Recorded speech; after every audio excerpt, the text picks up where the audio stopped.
उन्नाव में हुए आतंकी हमले को लेकर विपक्ष लगातार सवाल खड़े कर रहा है, तो वहीं इसी बीच अब इस मामले को लेकर बारामती से सांसद सुप्रिया सूले ने प्रतिक्रिया दी है।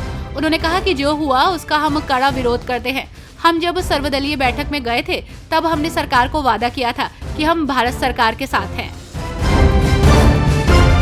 मुर्शिदाबाद दौरे पर पश्चिम बंगाल की मुख्यमंत्री ममता बनर्जी ने कहा कि मैं मुर्शिदाबाद पहले भी जा सकती थी, लेकिन अगर वहां शांति और स्थिरता नहीं है तो हमें वहां जाकर अशांति नहीं फैलानी चाहिए। आज मैं वहां जा रही हूं। आज मैं बहरामपुर पहुंचूंगी और वहां समीक्षा बैठक करूंगी। कल मैं लुधियाना जाऊंगी और उन लोगों को जरूरी मुआवजा दूंगी जिनके घर और दुकानें क्षतिग्रस्त हुई हैं। पूर्व केंद्रीय मंत्री और तमिलनाडु की सत्तारूढ़ पार्टी द्रविड़ मुनेत्र कड़गम के मंत्री ए राजा के साथ हाल ही में एक बड़ा हादसा हुआ है। हालांकि इस हादसे में वो बाल बच गए।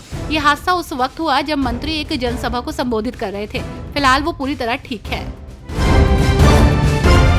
रांची में झामुमो के 13वें केंद्रीय अधिवेशन के बाद नई कार्यकारिणी समिति का गठन हुआ, जिसकी सूची भी जारी कर दी गई है।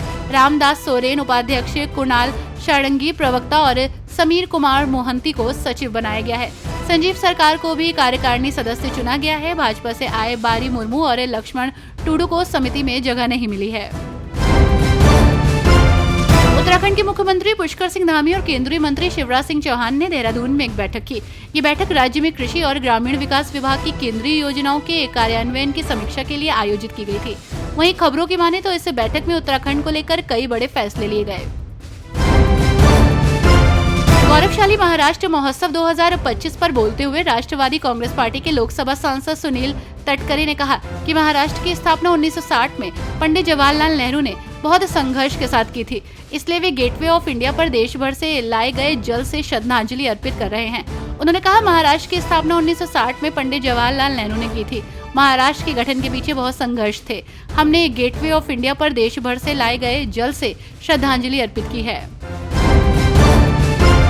पश्चिम बंगाल की मुख्यमंत्री ममता बनर्जी पर गिरिराज सिंह ने एक बार फिर जोरदार हमला बोला है। गिरिराज सिंह ने उन पर ये निशाना तब साधा जब वो 27 दिनों बाद पीड़ितों से मिलने मुर्शिदाबाद पहुंची। उन्होंने बंगाल के सीएम पर तंज कसते हुए कहा कि जब बंगाल में हिंदुओं के अंदर एक आक्रोश की भावना जगी तो 27 दिनों बाद वो उनका हालचाल जानने पहुंची हैं। बिहार में चुनाव को लेकर हलचल तेज हो गई है। चंडी के पूर्व विधायक अनिल सिंह 31 साल बाद भाजपा छोड़कर कांग्रेस में वापस आ रहे हैं। वे पटना के सदाकत आश्रम में अपने समर्थकों के साथ कांग्रेस की सदस्यता लेंगे। अनिल सिंह पहले भी कांग्रेस के टिकट पर विधायक रह चुके हैं। विधानसभा चुनाव लड़ने की इच्छा के चलते उन्होंने ये फैसला लिया है। पंजाब हरियाणा के बीच चल रहे जल विवाद को लेकर नेताओं की लगातार प्रतिक्रिया सामने आ रही है। वहीं इसी बीच पंजाब विधानसभा ने हरियाणा को अतिरिक्त पानी देने के भाखड़ा व्यास मैनेजमेंट बोर्ड के फैसले के खिलाफ सर्वसम्मति से प्रस्ताव पारित किया।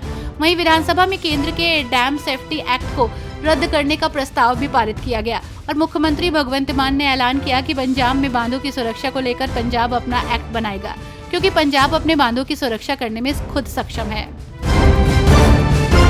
दिल्ली हाईकोर्ट ने 9 मई 2025 को होने वाले शाहदरा बार एसोसिएशन चुनाव में बाधा डालने वाले अधिवक्ताओं या अन्य व्यक्तियों के खिलाफ दिल्ली पुलिस को सख्त कार्रवाई का निर्देश दिया।